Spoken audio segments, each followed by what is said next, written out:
I have not been to Minnesota in probably 20 years. Bring gas. Welcome to Flagrant Howls, a Minnesota Timberwolves lifestyle podcast. Happy Saturday morning, Timberwolves fans. Phil Mackey, the sports dad, Judd Zulgad. And we figured with news this monumental, Karl-Anthony Towns traded to the New York Knicks for Julius Randle, Donte DiVincenzo, and a protected first-round pick via Detroit. I did 25 minutes last night just sort of digesting it as it came in. I was literally just like having a low-key Friday night. My wife and I were watching the Mr. McMahon docuseries on Netflix. I'm scrolling Twitter. You were at the baseball game, the Twins game last night. To Baltimore. I mean, come on, that was a great 7-0 before, a death march down 7-0, and the ultimate Friday news dump comes out. We figured, I don't know, like 25 minutes of me just like randomly spewing. And by the way, thank you guys for consuming that episode. Glad it at least whet your appetite. We figured let's jump on here, flesh some thoughts out for 25, 30 minutes and go a little bit deeper on this. But yeah, this is your first chance here, Judd, to comment on this on the podcast. Your thoughts, just your general thoughts on this blockbuster trade last night. There's so many angles to take this in, and there's so much to digest. And yeah, I saw it last night. I think I saw it originally on a text from you or Declan. And I was at first, I mean, your response was what? Yeah. Well, I'm sitting there. I'm on my second, and by the way, last beer. So it wasn't like I was drinking a ton, but it's like, okay, we've talked about this possibility going back to some of our greatest reckless speculation podcasts, which of course we were told this wasn't going to happen, and now it has. But clickbait. It still took a while to digest it. And after a night to sleep on this trade, I've got a few thoughts. One is Tim Connelly. Wow, Tim Connelly. I mean, we have referred to him as an assassin. The Gobert trade, and as I told you off mic before we started, it's not just that he makes these just huge splash trades. It's that nobody sees them coming.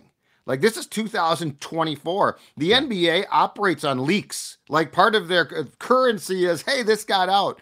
Yeah. And to be sitting on a Friday night, as you said, complete news dump night, and that's not a bad thing. It just is what it is. And to see that Karl-Anthony Towns has been traded to the Knicks and nobody knew it was coming. Wow. As far as the trade goes, I love it. I mean, this goes back to a lot of the things that we talked about. And, I'll say it now because we said it then. Karl-Anthony Towns is a hell of a player. And you can make a case, very good case, that he was loyal as hell. Like, he was drafted by Flip. Yes, I've read this 1,000 times today already. He never requested out. God bless him. He wanted to be one of us. He wanted to stay here. And that's all fantastic. But the reality is, and it always was going to come back to this for me, I never saw him being part of a championship team. And as great a player as he is as an individual, I do not think he is a winning player. I do not think he is I don't think he's part. Now, that does not mean he's despised. That does not mean that Ant is not going to be sorry to see him go.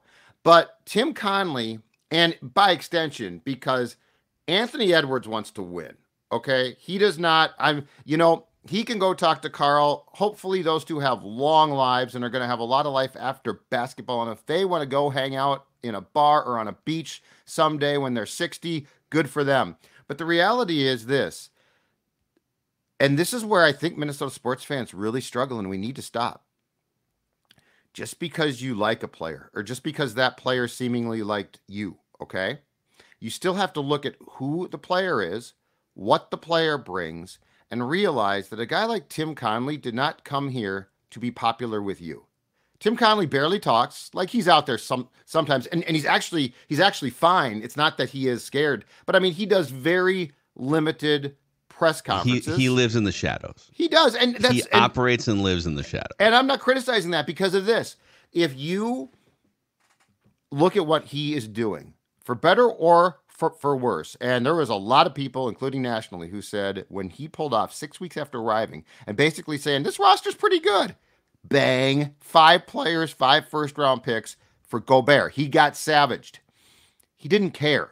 He's not going to care what you think about this trade. This trade is being made with an eye towards not making the Western Conference Finals, not towards being a regular season type of, oh man, we were good again. Now we've really turned a corner. Phil, this trade was made because Tim Connelly, at the end of the day, Randle will have a role. DiVincenzo, I think, is a sneaky acquisition. I actually love that, and I think that you do as well. But the reality is Tim Connelly saw, just like he did with the Gobert trade, for better or for worse, an opportunity to mold this more towards being a championship team that keeps the window for the future open. And that is, I don't care what Karl did. Good, Karl. Thank you very much. Thank you for your service. I don't care what he did loyalty-wise. I don't care what he did off the court-wise. I care about if an LOB someday, a Larry O'Brien trophy, is sitting at center court some June, either downtown here or at the Wolves' new barn in Egan. I don't know where it's going to possibly be. Are we really going to say, boy, sure miss those coat drives? No.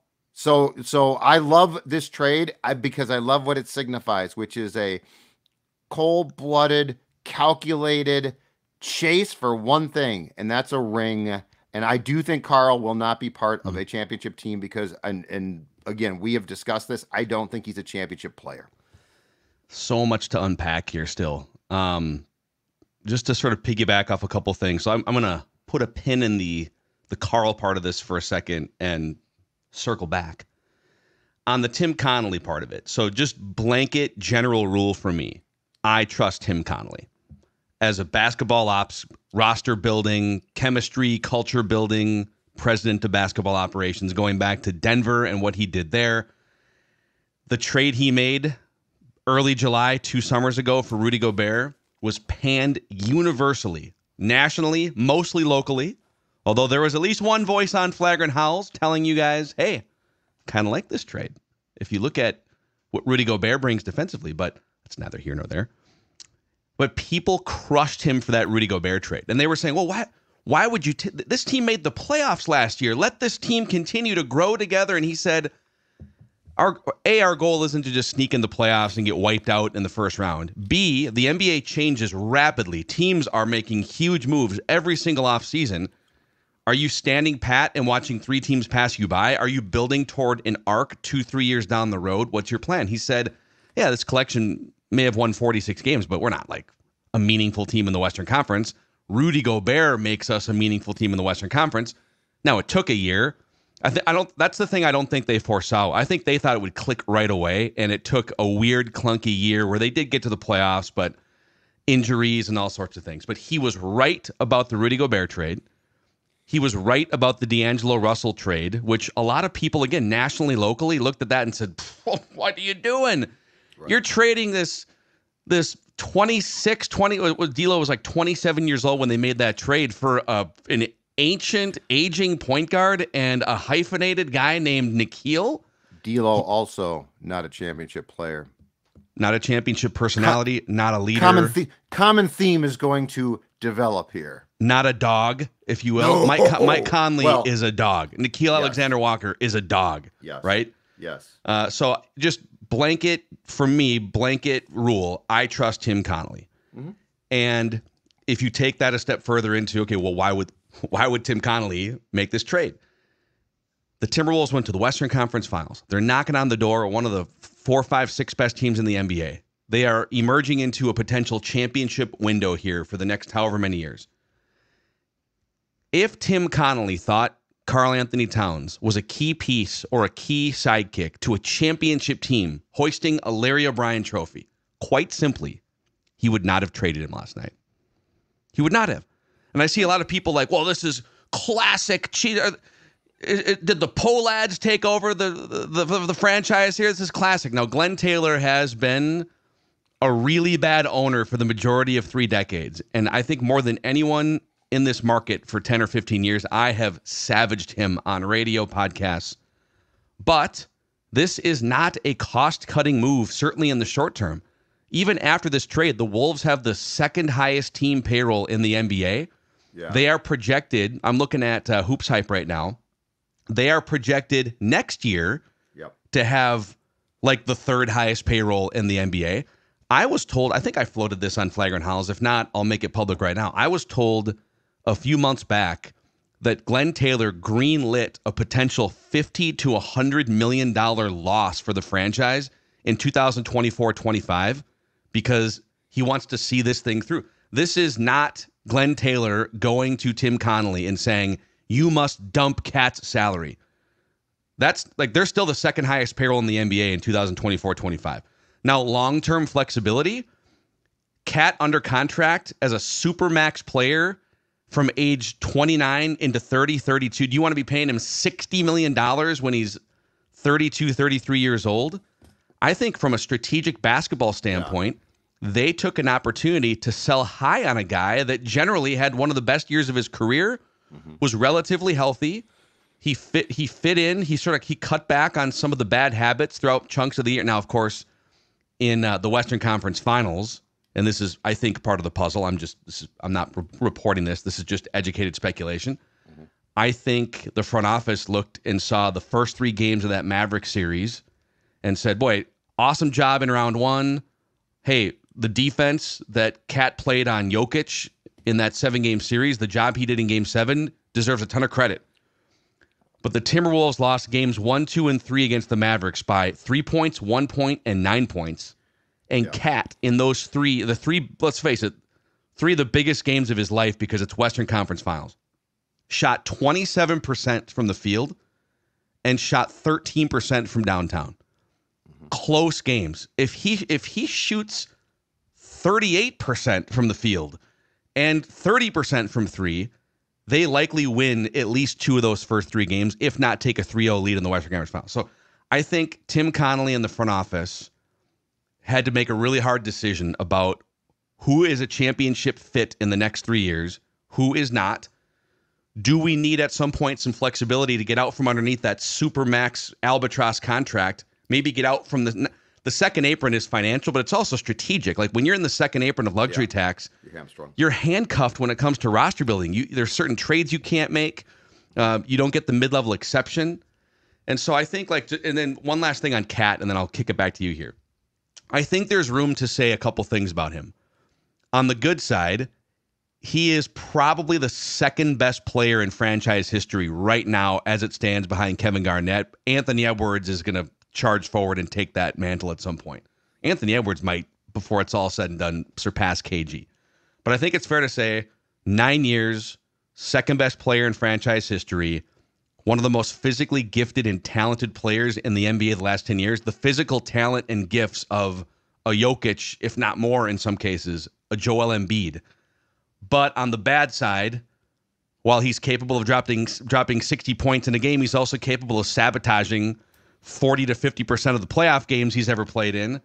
And I think his emotional maturity or lack thereof in a lot of cases caps his ceiling as a basketball player. And again, I just keep going back to, if Tim Connolly thought he was a key central piece to winning a championship, he doesn't make this trade last night. Well, yeah, and I also think that part of the reason, and you know, we don't know if Ant was at any point like consulted, given a heads up, and Ant might be disappointed, but the reality is this. Again, Ant wants to win, Conley wants to win, and this team needs to, go back to your word, dogs. Like, you don't need Ant. I mean, Ant and Cat, Batman and Robin, it's a lot of fun. But at the end of the day, you want guys that think like Ant. You want guys that think like that, like Mike Conley. They want to dissect you. They want to beat you. They want to go into a Western Conference final and ideally carve you up. Not say, well, I played good for 2 rounds, but then inevitably your playoff struggles come back. And that's not to say that Ant is perfect. He's not. But I think as fans too in the state, we need to start understanding what a championship pedigree looks like. I think we struggle with this, and I don't blame you folks because we don't really have. You know, my last championship was 91. I was 21 with the Twins. The link showed us what link showed us what that pedigree was and the ferociousness you need. Yeah, I mean in that same building. But for the men's teams, when you look at the champion, when you look at what builds a champion, and I've told you this going way back when, you know, we think, okay, the Vikings won on Sunday, right? Victory Monday. Everyone, yes, this is great. And as a fan, it's great. The reality is, as I've said, the people in that building, the coaches, they're not sitting there toasting champagne. It's one win in a season. They are finding out, they are actually dissecting, they are actually being tougher on the team than anyone in the media, because that's how you win a championship. This is a situation where, yes, what Cat did first 2 rounds, awesome. And it was fun. The Suns series, great. The Nuggets series, what a comeback, right? But I guarantee you, Chris Finch and Tim Connelly didn't get done when the Mavericks knocked them out. They didn't say, hey, you know what, let's go back and watch the film of those first 2 rounds. That was sure fun. They went back and dissected exactly what went wrong against the Mavericks, because they didn't make it to the goal. And the reality is, at some point in time, Phil, and this is the tough thing, and I get it if you don't like this, but at some point in time, if you are a fan of a team, you need to pick your horse. The horse is either, I want to win a championship at all costs, which is what you should want. I want to have a parade.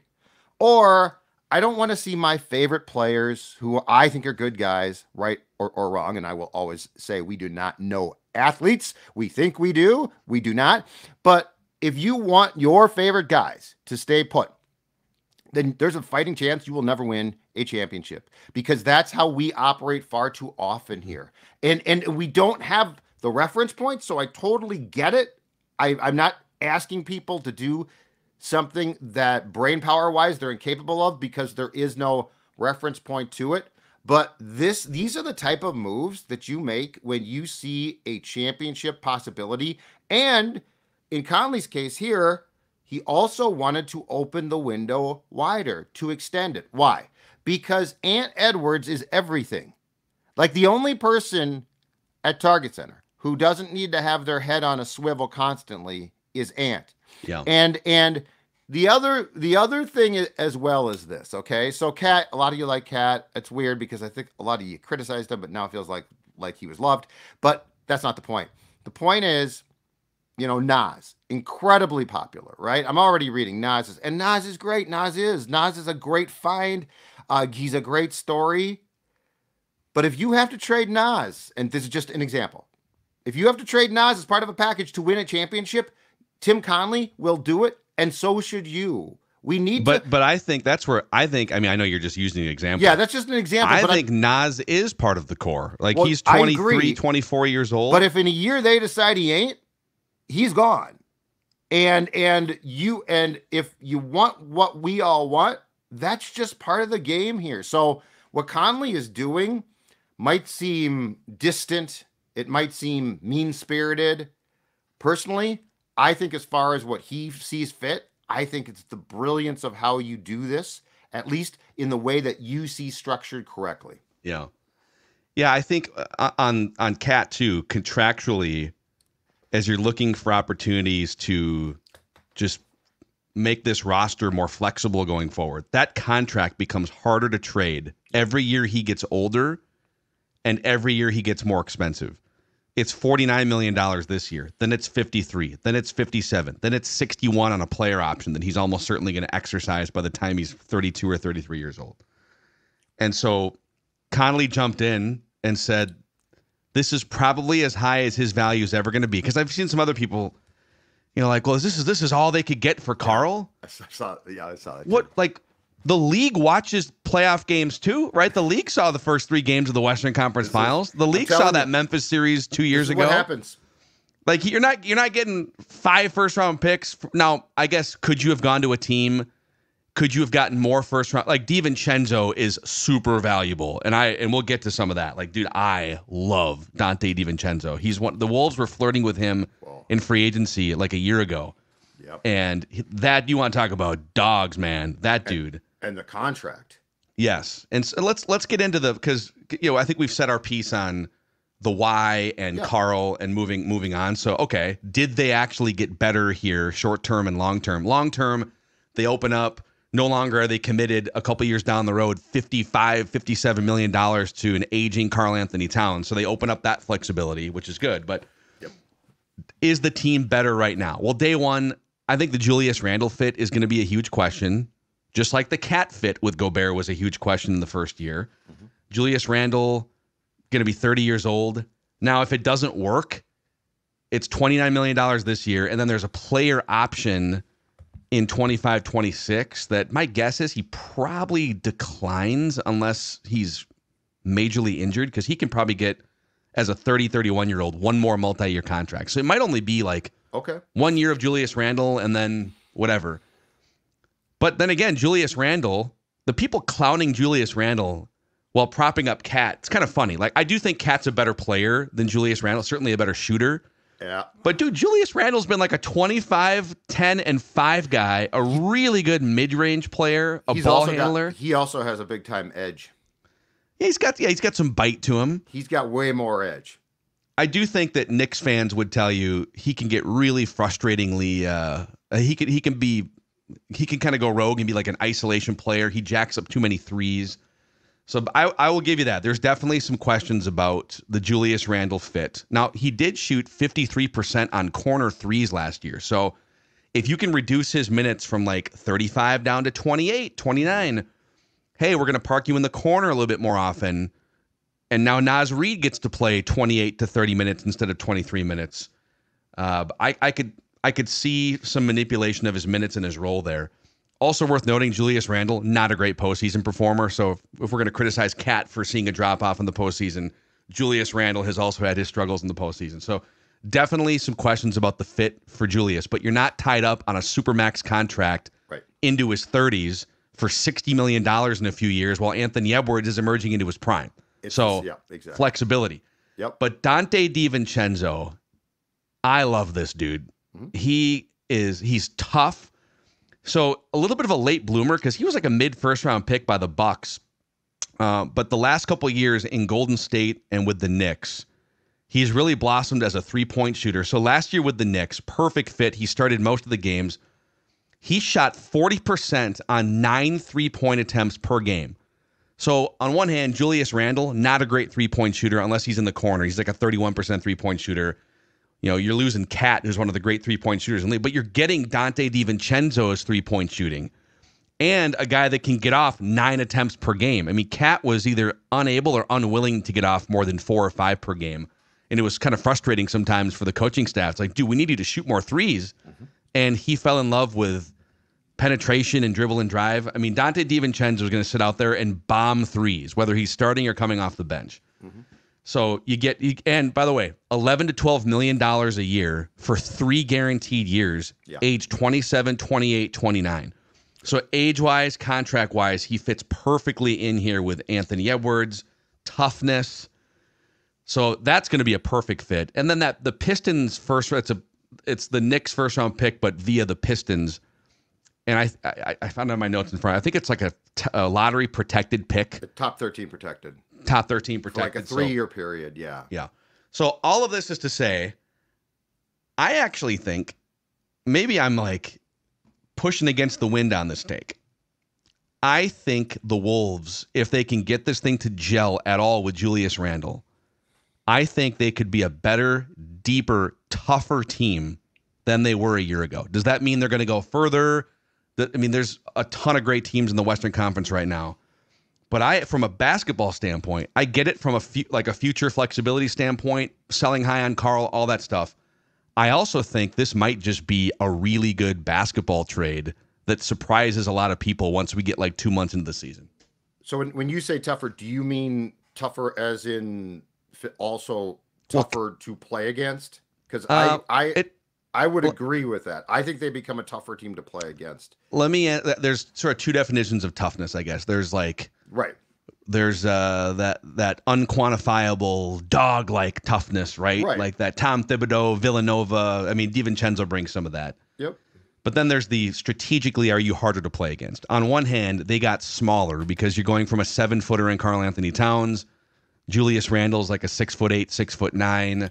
So you definitely get a little smaller here. You're still big though. It's not like you traded Cat for a couple of 6'4" guards. Right. DiVincenzo, 6'4". If you're going to play him at shooting guard, I think he's not the best lockdown defender. But I don't think you lose. I mean, you're adding depth because you're trading one player for 2, so you're definitely adding depth. Right. So it might depend on who you play to. Like, if you play the Nuggets, is it harder to match up with Jokic now because Cat's gone? Probably. But do you make up for it in some other ways? But, you know, not to pile on Cat. I think people know how I personally have felt over the years. But, dude, like, he is emotionally immature. Let's just put it that way. Yeah. Like, and Julius Randle can be a little cantankerous too, but he just, all right, biggest games of the year, man. We need you to hunker down and figure it out. And he shoots 13% on threes. You know, like, and some people might say, oh, it's just the luck of the bounce. I don't know. I just think there's not a winning player. Like, I think there's a charming quality about him in big spots. And there are certain guys who have all the talent in the world, and he certainly does. I mean, we will probably he declared himself this, but he is one of the best ever 3-point shooting big men in the history of this entire league, and that's awesome. But I mean, there is a difference between being talented, and there is a difference between being a winning player and personality, and that was, if nothing else, shoved in the Wolves' face throughout the course of watching Ant play and Cat play. And I'm not saying Ant's perfect, and Ant had some bad nights, but you know what? There's a huge difference in mentality there. And one is a mentality that you can see winning a championship, and one is a mentality that you can see being very happy that they won a playoff round. I would actually like to take this chance, since we did a ton of reckless speculation on Cat back in the spring, and we're told this would never happen. I would like to pile the reckless speculation on the reckless speculation, if you would be so kind. Reckless speculation. Now, this trade is going to take some time to go through. It sounds like the NBA is just a nightmare of a league to try to trade through. Sounds like it will get done for sure. What is your opinion of, and there are, depending on what they would do, this might not happen immediately. What's your opinion of Julius Randle being moved himself by the Wolves? So I think I'd have to dig through the NBA trade rules and regulations, but I don't think the Wolves can trade him for at least a couple months. Okay, so I actually texted Dukes about this. Okay, and here's what Dukes excuse me, sent me. It's a 60-day window. Okay. But if he is added with another player to bring back a player making more, okay?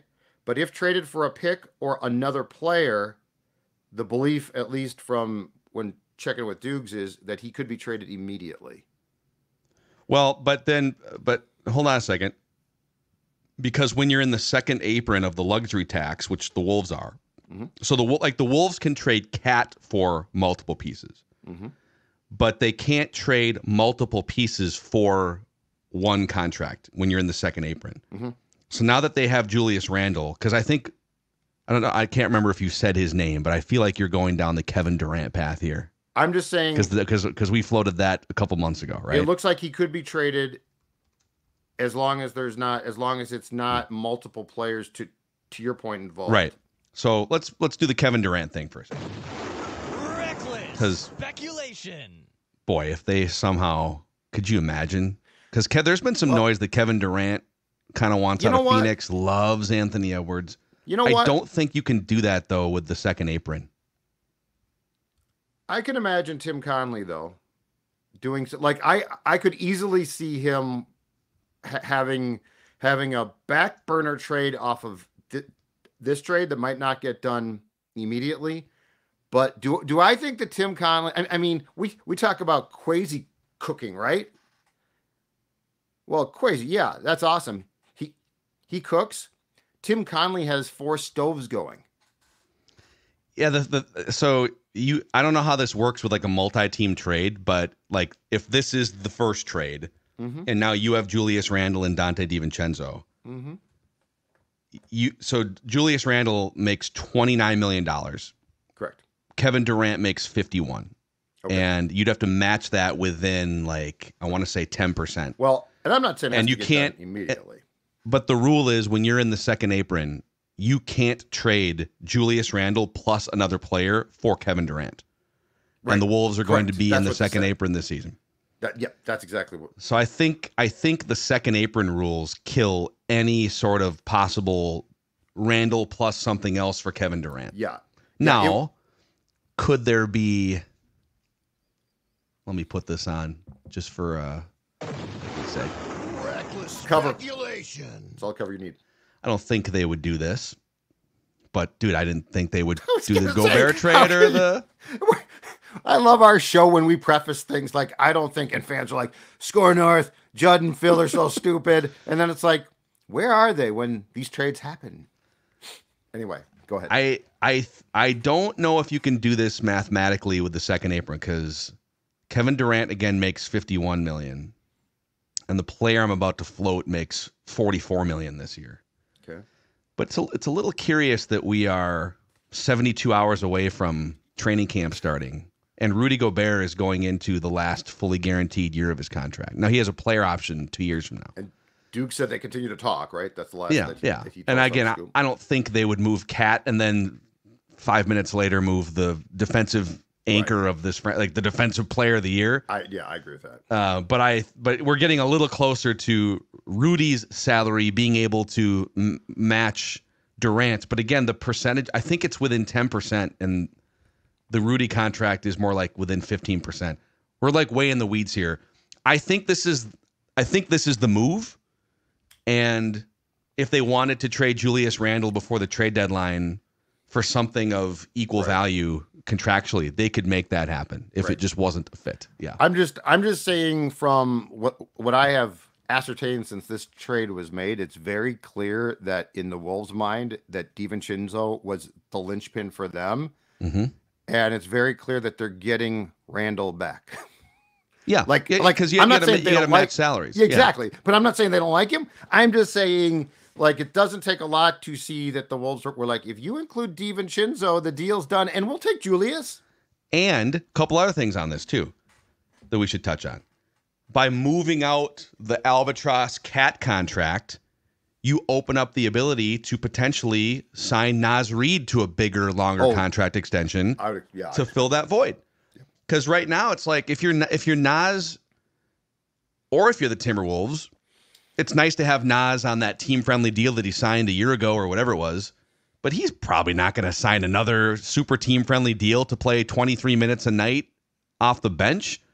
At some point, if you're Naz Reid, you want to go maximize this thing. Like, it's great that he came back and the fans love him, and he didn't even hit free agency. He kind of just signed a team-friendly deal and said, I love it here. Yes. Is he going to keep doing that as the third guy behind an aging Cat? So they open the runway long-term because his contract's up after this year, right? So you can get him signed to an extension. Yep. Yeah, man. But that's the more I think about this, I love this. This is high-level chess being played by Tim Connolly. It's strategic short-term and it's strategic longer-term. But you know what? To go back to Naz, that again brings up my point, though.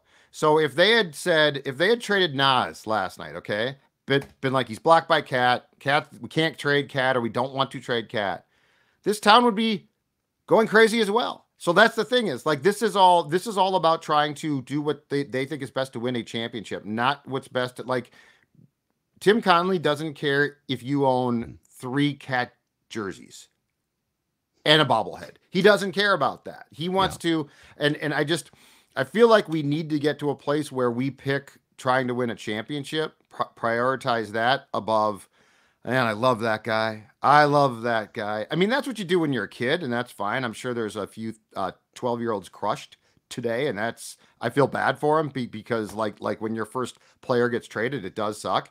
But if you're an adult and you're like, I can't believe they did this. This is I read a line today that that Cat, and he was good, but I read a line today, something along the lines of, Cat stayed out of trouble and didn't get arrested during his time here.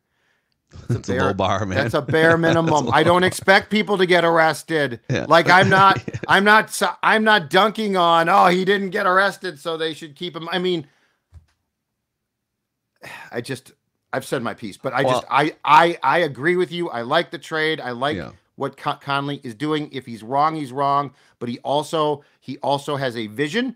And if you have a vision, I think that you are, especially if you're smart, I think that you put your franchise in pretty good hands. Yeah, I think I'm looking at some of the lineup combos from last year too. Another thing that you're trying to do is clear the way for your most impactful lineup combinations to play as many minutes as possible together.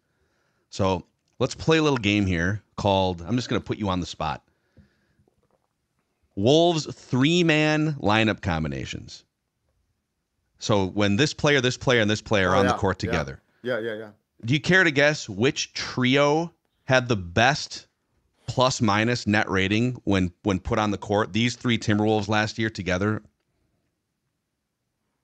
I think you did this at the end of the year. I think it was something like Ant was one of them. That's one. Gobert was one of them.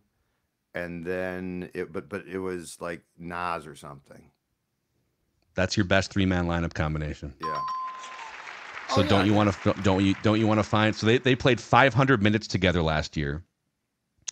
Let's see here. Ant, Gobert. I'm trying to find Ant, Gobert, Cat. Do I have to scroll down that far? Ant, Gobert, Cat. Here it is. Okay. Ant, Gobert, Cat played twice as many minutes together. 1,000 minutes versus 500 minutes for the others. Mm-hmm. And yet the net rating was twice as good for Ant, Gobert, Naz Reid. This is as much as anything else, this is a basketball trade. Tim, I know people are all in their feelings about Cat and the 9 years. Oh, yeah. And I saw one quick side street. I saw some people comparing this to when KG was traded. Come on now. Really? GTFOH would that take? KG was the franchise, one of the 50 greatest players, 25, 30 greatest players in the history of the NBA. They were also throwing in the towel, basically. Yeah, KG also carried this franchise to 50-win season after 50-win season with nothing around him except for Terrell Brandon and Wally Szczerbiak. And all if due they respect. And actually, at that point in time, too, as much as that trade sucked, if they had made a good trade, it probably would have been a smart move. Yeah. This, on paper, is a far better basketball trade than the trade that brought, was it Al Jefferson and those other random pieces? So I'm telling you, people are clowning this from we got worse today. It's like, I don't know about that. It's going to take some time, but I don't, in the long term, makes perfect sense. Short term, I think it makes perfect sense too. And there's nothing about this trade that says bailing. Like Conley is flat out telling you one thing. I don't think Cat was going to be part of a team that hoisted a Larry O'Brien trophy here. Yep. That's his message. I agree. That's his message. It's a business. Yeah, man. So yeah, the KG trade. Yeah, you're right. I mean, come on. But not, just it was Karl 9 years in the trenches, some dark ass times with this franchise, and as of right now, before Anthony Edwards plays another season or two, second best player in franchise history. He was a huge piece to that 7-game series win over the Nuggets. And he's going to go to New York. By the way, don't feel bad for Karl. People are feeling Karl's $200 million, 9 fun years in Minnesota, or 9 years in Minnesota. His dad is out coaching high school basketball now in New Jersey. Yeah, he gets to live close to family, still gets to make a boatload of money, gets to play for a really good Knicks team. Now, if things go a little sideways, I'm curious to see Karl versus the New York media at some point. We'll see how that goes, but I mean, this could be a great situation for Cat, and it could also be a great situation for the Wolves to evolve and move this thing forward. If they still talk, how do you think the conversation either went last night or this morning between Tibbs and Butler? And Butler? Well, I mean, they were boys at one time. So did Jimmy Butler call Tibbs and Tibbs picked up hello, and it's just like cackling? And I think Tibbs likes Cat. I think he likes Cat. I did too. I don't think Butler sure didn't.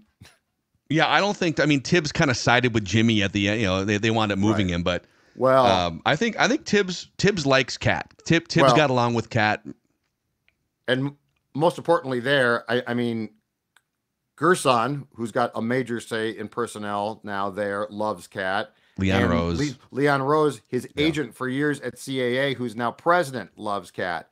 So if nothing else, Tibbs might be like, oh, I can make it work. And they're like, no, you're going to make this work. You're going to make it work. Well, I mean, this could, if this doesn't work, the first axe is not going to hit Karl. Let's just say that. It's going to hit Tibbs. Well, and it better work because they're not moving off that. If it doesn't work, that contract's going to be real tough to move on. But like if it starts not to work, Tibbs is the first out. So, yep. And again, my last word on this is no one's really talking about him, but I think Wolves fans are going to love Donte DiVincenzo. Yep.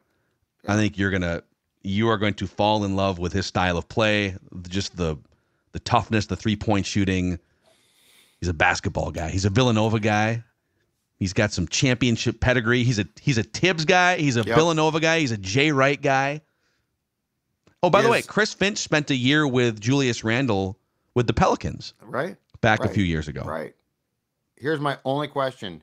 Is this going to be wrapped up by Monday? Because if it's not, media day is going to be really uncomfortable. We can't talk about it. When Tim Connelly approaches the podium, Cat's not in the building, and Connelly's like, I don't know what you guys are talking about. Yeah. Amazing. So, all right. Well, we're going to log off here and post this so all of you can listen and enjoy the rest of your weekend. He's the sports dad, Judd Zulgad, Phil Mackey. You'll get Kyle Teige's thoughts on Flagrant Howls here in the next couple days as well. Never a dull moment in Minnesota sports. On the eve of media day and training camp, a massive blockbuster shakeup. Let us know what you guys think of it. Maybe you completely disagree with everything we're saying. Drop us a note in the SKOR North YouTube channel comment section. If you enjoy Flagrant Howls, give us a 5-star rating and a positive review on Apple and Spotify. We are excited for another season here. Can't wait. This is a Timberwolves lifestyle podcast.